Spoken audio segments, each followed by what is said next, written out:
Joanna, great to see you. Happy Thanksgiving. Happy Thanksgiving, Carl. I'd love to get you on just on the PC channel. I noticed Mizuho this morning talked about HP's guidance for a 10% decline in PC units for their October end fiscal year of 23, which they say sounds about in line with AMD's outlook and would be less bad than the expected mid-teens we're looking at this year. Is there a sense that this inventory is going to get worked off? Yeah, I mean, there's been lots of predictions from the 10% to 20% falter on actual sales. I think the big question going into the holiday season is, does actually what's on shelves right now, do they sell that? Looking ahead to, you really look at where the COVID impact was in two places, right? It was consumers working from home, and it was also enterprises looking to build up their fleet of computers and laptops for those working at home.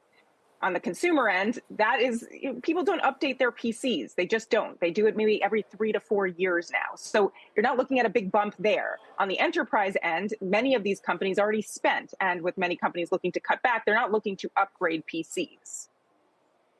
So there's not as much need for a refresh at home. Obviously, office spaces are contracting, not as many units needed perhaps at work. How do you think the labor equation, the headcount reduction is going to play out, not just in PCs, but broader, beyond hardware and tech? I mean, certainly PCs is going to be a big place, right? And also looking at beyond that, and as you mentioned, office space, was talking to some other tech executives that are in that space and over the last couple of weeks and saying they have seen a slowdown there too as companies invest in the tech in their offices. Beyond that, of course, the hardware, we're going into a holiday season. People want to buy hardware, right? They want to buy things. We look at beyond the PC market, there's probably some optimism. There's optimism around gaming equipment. There's optimism around tablets and again, sort of the more consumer lean back experience will remain to be seen about TVs. But certainly looks like from people I'm talking to that people want deals. People are looking still to spend. They just want to spend less.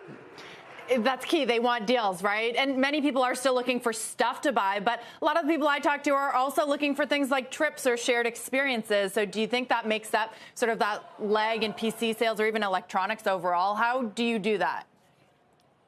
Yeah, I mean, certainly if you're spending your money on travel, maybe you need a little bit of tech to travel, but it's not going to be a big investment like we saw during the pandemic where people were staying home and investing in the stuff that they needed at home, right? Home theater things, smart home things, more around the computers and the PCs and the tablets.